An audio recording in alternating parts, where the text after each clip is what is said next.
আজকে জাতীয় ভোক্তা অধিকার সরকার দপ্তর কুষ্টিয়া জেলা কার্যালয় কর্তৃক আমাদের যে বাসাবাড়ির cylinder gas 12 KG cylinder gas আজকে আমাদের এই ডিলার পর্যায় থেকে আমরা শুনতে পারলাম যে ডিলার পর্যায় থেকে খুচরা বিক্রেতাদের কাছে 1800 টাকা করে বিক্রি হচ্ছে, কিন্তু সরকার কর্তৃক নির্ধারিত রেটটা অনেক কম।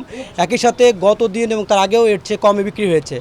তা আমরা এই বিষয়ে একটু আমাদের একাধিক ভোক্তারা আমাদের ওভার ফোন অভিযোগ করেছে।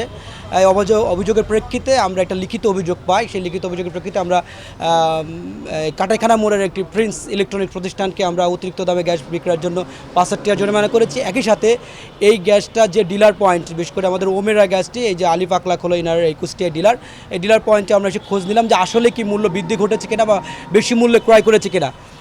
তারা বলছে যে তারা কোম্পানি থেকে বলেছে যে অধিক মূল্য হবে আজ থেকে অথবা আগামীকাল থেকে, কিন্তু সেটা এখনও তারা পায়নি বা সেটা ক্রয় করেনি। কিন্তু তাদের রিটেলার বা তাদের রিটেল পর্যায়ে তারা আসলে এখনই সেই দামটা, যে সোনা দামটাই তারা বিক্রি করা শুরু করেছেন।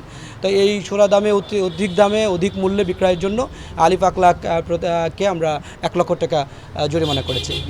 আসলে গ্যাসের মূল্য নির্ধারণ এবং যেহেতু হয় প্রতি মাসেই Bangladesh energy regulatory commission define করে, এবং যেহেতু প্রতি মাসে মূল্য ওঠানামা করে, এবং এটা যেহেতু জ্বালানি বিশ্ববাজারের একটা অনেক কিছু বিষয়ের প্রভাব আছে, যার কারণে এটার একটা জটিলতা প্রতি বছর হয়। তবে আমাদের কথা হলো যে যেটাই ঘটুক আইন বিধির মধ্যে ভোক্তা বান্ধব অবস্থায় অবশ্যই ক্রয় বিক্রয় যাতে হয়, সেটা যাতে নিশ্চিত হয়, এটার জন্য আমাদের অভিযান। তা এখন পর্যন্ত গভর্নমেন্ট মূল্য বৃদ্ধি বলতে আমরা জানি যে প্রতি মাসের 2 তারিখে আমরা ইতিমধ্যে দেখেছি বিআরসি অলরেডি ডিক্লেয়ারও করেছেন যে আগামীকাল বিকেলের দিকে হয়তো একটা মূল্য ডিক্লেয়ার করবে না। সে মূল্য কি বৃদ্ধি হবে কি কম হবে না অপরিবর্তিত থাকবে, এটা কিন্তু এখনও কোথাও ডিক্লেয়ার করেনি। কিন্তু ইতিমধ্যে বাজারে এই জন্যই মূলত এই ডিলার পর্যায়ে বাজারে পৌঁছে গেছে যে এটা অধিক হয়ে যাবে। অধিক মানে অনেক বেশি দাম, অলরেডি মানে প্রচলিত যে দামটা ছিল তার চেয়ে প্রায় 400-500 টাকা বেশি দামে বিক্রি হচ্ছে, কিন্তু সেই দামে তারা ক্রয়ও করেননি, সেই দামের প্রোডাক্ট এখনও তারা রিসিভও করেননি, কিন্তু অধিক দামে বিক্রয় শুরু করেছেন, যার কারণে আমরা এই জরিমানার আওতায় নিয়ে আসলাম তাদের। না, তো এখানে আসার ঘন্টাখানেক আগে ধরে এগুলো নিয়ে কাজ করছে।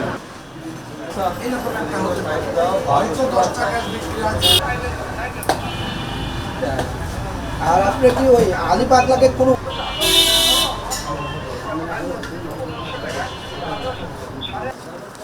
আর আমি তো এমনি একটু স্পষ্ট ভাষায় কথা বলি, স্যাররা হয়তো রাখ